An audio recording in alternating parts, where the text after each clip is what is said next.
Good morning students, कैसे हैं आप लोग? I hope you all are fine and well.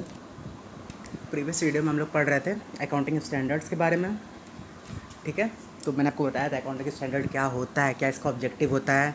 ठीक है, आइए इसका क्विक रिकैप करते हैं, एक बार फिर से देखते हैं इसको ऊपर। अकाउंटिंग स्टैंडर्ड आपका क्या होता है?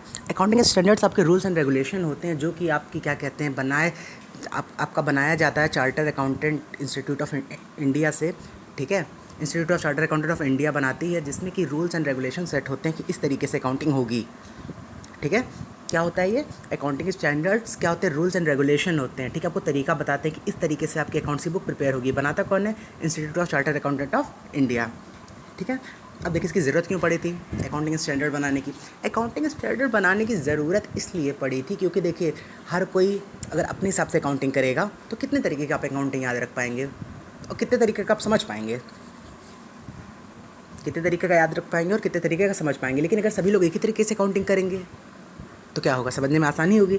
तो यही नीड थी कि क्या कहते हैं कि आपका अकाउंटिंग स्टैंडर्ड इसलिए सेट किया गया क्योंकि देखिए दुनिया में सभी लोग अपना अगर अलग अकाउंटिंग स्टैंडर्ड यूज़ करते, अलग तरीके से अकाउंटिंग करते, तो अकाउंटिंग आपकी क्या कहते हैं यूनिफॉर्मिटी नहीं मेंटेन रहती। इस यूनिफॉर्मिटी को मेंटेन करने के लिए आपका क्या हुआ? आपका अकाउंटिंग स्टैंडर्ड बनाया गया। अब अकाउंटिंग स्टैंडर्ड के आने से क्या क्या चीज़ें हुई? सबसे पहले यूनिफॉर्मिटी हो गई, सब एक जैसे हो गए। कंपेरेबिलिटी हो गई, आप कंपेयर कर सकते हैं दूसरे से, क्योंकि जब दोनों लोग का एक तरीके का है तो कंपैरिजन हो जाता है। ठीक है, रिलायबल हो गया, रिलायबल का मतलब भरोसेमंद। ठीक है, तो ये चीज़ें थी। मैंने आपको इसका अगर और डीप में जाना है तो आप लोग पीछे लास्ट वीडियो में जाके इसको देख सकते हैं। अब आइए जो हमारा नेक्स्ट टॉपिक आता है वो आता है accounting standard mainly deal with the 4 major issue of accounting. ये क्या कहते हैं? ये केवल 4 इशू से डील करता है। ठीक है, 4 मेजर इश्यूज़ ऑफ अकाउंटिंग। तो चलिए देखते हैं क्या क्या वो इश्यूज़ होते हैं। सबसे पहला है recognition of financial event. Recognition of financial events का मतलब क्या होता है कि आपको पहचानना बताता है कि क्या कहते हैं कौन सा आपका फाइनेंशियल इवेंट है, मतलब किस चीज़ में आपका पैसा लग रहा है, किस चीज़ में आपका पैसा नहीं लग रहा। फाइनेंस आपके बिजनेस आपको रिकॉग्नाइज़ करवाता है, पहचानना। आप अकाउंटिंग स्टैंडर्ड के हिसाब से पहचानते हैं कि इस जगह मेरा पैसा लग रहा है, इस जगह मेरा पैसा नहीं लग रहा है। ठीक है, तो आप फाइनेंस अकाउंटिंग स्टैंडर्ड पढ़ के आप ये बता सकते हैं कि अकाउंट्स की बुक में कौन सा फाइनेंशियल इवेंट है, कौन सा नॉन फाइनेंशियल इवेंट है। सेकंड आता है measurement of financial transaction. Measurement of financial transaction का मतलब क्या? कि कितने वैल्यू का आपका पैसा लगा हुआ है, यानी कितना कितना वैल्यू है उस ट्रांजेक्शन की। क्या है? कितनी वैल्यू है उस ट्रांजेक्शन की? जो ट्रांजेक्शन आपका हुआ है उस ट्रांजेक्शन की वैल्यूएशन आज की डेट में कितनी है। थर्ड देखिए presentation of financial statement in a fair manner. अब जाहिर सी बात है जब सभी लोग का एक तरीके से रहेगा तो फेयर मैनर में रहेगा, कोई किसी तरह की चीटिंग नहीं कर सकता, कोई किसी का तरह का फ्रॉड नहीं कर सकता। ठीक है, कोई किसी तरीके की चीटिंग या फ्रॉड नहीं कर सकता। क्यों नहीं कर सकता? क्योंकि देखिए यूनिफॉर्मिटी होती है, मतलब समानता होती है। अगर आप किसी तरीके की विंडो ड्रेसिंग या कोई सा भी चीटिंग या फ्रॉड करोगे तो आप पकड़ लिए जाओगे। ठीक है, और उसके बाद आपको होता है disclosure requirement of companies to ensure stakeholder are not misinformed. जी हाँ, बिल्कुल सही। फुल डिस्क्लोजर प्रिंसिपल याद आया कि इन्वेस्टर से कोई चीज़ छुपानी नहीं है। तो यही चीज़ यहाँ पे बोल रखी है कि हम अपनी सारी अगर अकाउंटिंग स्टैंडर्ड हम लोग फॉलो करते हैं तो हम लोग अपनी जितनी सारी इन्फॉर्मेशन है सारी की सारी को डिस्क्लोज कर देते हैं।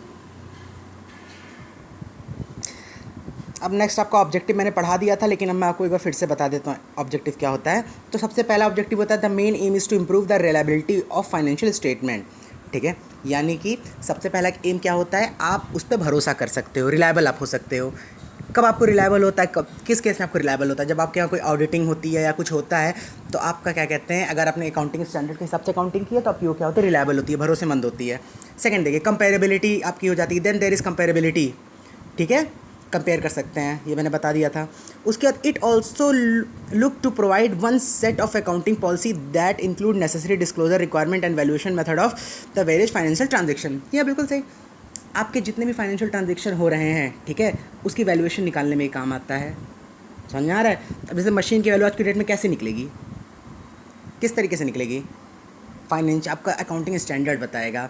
अब जैसे कि एग्जांपल ले लीजिए, मशीन जितने रुपए में खरीदी हुई है कि आज की डेट में उसकी उतनी वैल्यू है? नहीं, उतनी वैल्यू नहीं है। आपकी मशीन की वैल्यूएशन कम हुई होगी पहले से। और ये कैसे हमें पता चलता है? ये हमें ऐसे पता चलता है जब हम अकाउंटिंग स्टैंडर्ड को फॉलो करते हैं। ये हमें set of rules and regulation बताता है कि इस तरीके से हम क्या कहते हैं अपने बुक्स में वैल्यूएशन लगा सकते हैं। अब देखिए इसका बेनिफिट दे रखा है, एक एक करके मैं बताता हूँ। Attain uniformity in accounting. Attain uniformity, देखिए वही सेम वर्ड्स हैं, वही दोबारा सबके रिपीट किए हुए हैं। अटेन्स यूनिफॉर्मिटी इन अकाउंटिंग, यानी कि जब आप अकाउंटिंग स्टैंडर्ड फॉलो करते हो तो आपका जो होता है समानता होती है, मतलब आप सभी लोग का अकाउंट एक जैसा होता है। अब जब सभी लोग का अकाउंट एक जैसा होता है तो इसमें क्या फ़ायदा है, क्यों नहीं फ़ायदा है, आपको समझने में आसानी होती है। समझ में आ रहा है। सेकंड देखिए, improve reliability of the financial statement, यानी कि अकाउंटिंग जो आप भी अपने फाइनेंशियल स्टेटमेंट को जो भी आप रिप्रेजेंट किए हैं उस पर क्या किया जा सकता है, उस पर भरोसा किया जा सकता है। अब कैसे भरोसा किया जा सकता है, क्योंकि आपका जो अकाउंटिंग स्टेटमेंट है, ठीक है, जब एक तरीके से होगा, आपके अकाउंटिंग स्टैंडर्ड के हिसाब से होगा, तो लोग उसको क्या करेंगे, भरोसा कर सकते हैं उस पर, ठीक, क्योंकि उनको समझ में आने लगेगा वो। तीसरा है prevent frauds and accounting manipulation, यानी कि अगर आप अकाउंटिंग स्टैंडर्ड के हिसाब से अगर अकाउंटिंग कर रहे हैं तो आप कोई फ्रॉड, कोई चीटिंग नहीं कर सकते, ना आप किसी तरीके की विंडो ड्रेसिंग कर सकते हैं, ना अपने अकाउंट को आप क्या कहते हैं कुछ भी किसी से छुपा सकते हैं, क्योंकि आप अकाउंटिंग स्टैंडर्ड के हिसाब से करेंगे तो आपको फुल डिस्क्लोजर करना पड़ेगा, सब कुछ बताना पड़ेगा, ठीक है। और उस केस में अगर आप कुछ छुपाएंगे तो आप पकड़े जाएंगे। फोर्थ देखिए, असिस्ट ऑडिटर्स। अब ऑडिटर्स कौन लोग होते हैं, ऑडिटर्स वो लोग होते हैं जो आपकी इंस्पेक्शन करते हैं आपकी बुक्स का, यानी कि चेक करते हैं जो भी आपने रिपोर्ट प्रेजेंट की है वो सही है या नहीं है, उसका उनको प्रूफ चाहिए होता है, जो आपने प्रेजेंट किया है वो सही है या नहीं है। तो अगर ऑडिटर्स आते हैं, वो क्या कहते हैं, देखते हैं कि क्या कहते हैं कि आपका जो आप अकाउंटिंग स्टैंडर्ड के हिसाब से काम नहीं कर रहे हो, तो सबसे पहली बात तो यहाँ वहाँ प्रॉब्लम हो जाती है, ठीक है। और दूसरी चीज़, अगर आप अकाउंटिंग स्टैंडर्ड के हिसाब से काम नहीं करते हो तो आपकी ऑडिटिंग में आप फेल हो जाते हो, ठीक है। आपको अगर ऑडिटर को असिस्ट करना है, ऑडिटर को दिखाना है, ठीक है, तो आपको जो अकाउंटिंग करनी है वो अकाउंटिंग स्टैंडर्ड के हिसाब से ही करनी है, उसी रूल्स एंड रेगुलेशन के हिसाब से आपको क्या कहते हैं अकाउंटिंग करनी है। और पांचवा कंपेरेबिलिटी दे रखा है। कंपेरेबिलिटी का मतलब क्या होता है, दो कंपनीज़ के बीच में कंपेयर करना। कैसे कंपेयर हो जाता है, जब दो लोग एक तरीके का काम करते हैं तो आपस में कंपेरिजन हो जाता है। जब एक ही तरीके से अकाउंटिंग, मतलब जो दो बिजनेस एक ही तरीके से अकाउंटिंग करते हैं तो दोनों के बीच में कंपेरिजन करना आसान हो जाता है। देखिए सारे वर्ड्स वही सेम टू सेम है जो मैंने पीछे बताए हैं, बस ये क्या कहते हैं रिपीट किया, कहीं ऑब्जेक्टिव में रिपीट किया, कहीं पे इंपॉर्टेंस में, कहीं यूटिलिटीज़, वैसे तीनों चीज़ लगभग एक ही होती है। 6 देखिए, determining managerial accountability. Managerial accountability का मतलब क्या होता है, मैनेजरियल अकाउंटेबिलिटी का मतलब होता है कि आप देखा जाता है जब आपका अकाउंटिंग स्टैंडर्ड में कोई चीज़ नोट होती है, ठीक है, तो इससे क्या होता है, आप मतलब आपको लगता है कि क्या कहते हैं, हाँ हमारे मैनेजर ने हमारे बुक्स पे ज़्यादा ध्यान दिया है, ठीक है, हमारा मैनेजर जो है वो हमारी परफॉर्मेंस क्या कहते हैं हमारी अकाउंटिंग स्टैंडर्ड के हिसाब से हमारी परफॉर्मेंस को मेज़र करेगा। समझ में आ रहा है कि देखिए हमने इतना पैसा लगाया, ये सारी चीज़ें, जब फाइनेंशियल चीज़ों को हम क्या कहते हैं फाइनेंशियल ट्रांजेक्शन को पहचानते हैं और फाइनेंशियल वैल्यू की जब उसको नोट डाउन करते हैं तो क्या होता है, ये होता है कि मैनेजर देखता है कि इन्होंने इतना काम किया, इतने वैल्यूएशन का किया, ठीक है, तो उस हिसाब से मैनेजर क्या कहते हैं आपको समझता है और उस हिसाब से आपके डेवलपमेंट के बारे में सोचता है। तो यहाँ पे देखिए क्या दे रखा है, the accounting standard help to measure performance of the management of an entity. It can help measure the management ability to increase profitability, maintain the solvency of the firm, and other such important financial duties of management. Management must also wisely choose their accounting policies. ठीक है, चलिए इसमें कोई बहुत ज़्यादा deep में जाने की ज़रूरत नहीं है, बस इतना जान लीजिए कि क्या कहते हैं कि मैनेजरियल अकाउंटेबिलिटी का मतलब क्या होता है कि आपके अकाउंटिंग स्टैंडर्ड के हिसाब से अगर आपने अकाउंटिंग की है तो आपकी क्या कहते हैं परफॉर्मेंस को मेज़र किया जा सकता है, ठीक है, बहुत आसानी से मेज़र किया जा सकता है और उस परफॉर्मेंस को मेज़र करने का जो भी रिजल्ट आता है उस रिजल्ट पर कुछ काम किया जा सकता है, ठीक है। 11 देखिए आपका दे रखा है difficulty between choosing alternative.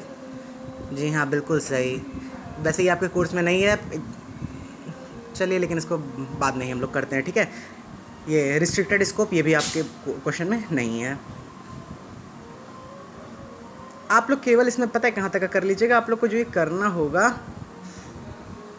Limitations, तो यहाँ पे है आपका डिटरमाइनिंग मैनेजरियल अकाउंटेबिलिटी तक का आप यहाँ पे कर लीजिएगा, ठीक है। नेक्स्ट वीडियो में मैं आप लोगों को बताऊँगा इसकी लिमिटेशन क्या क्या होती हैं। Thank you.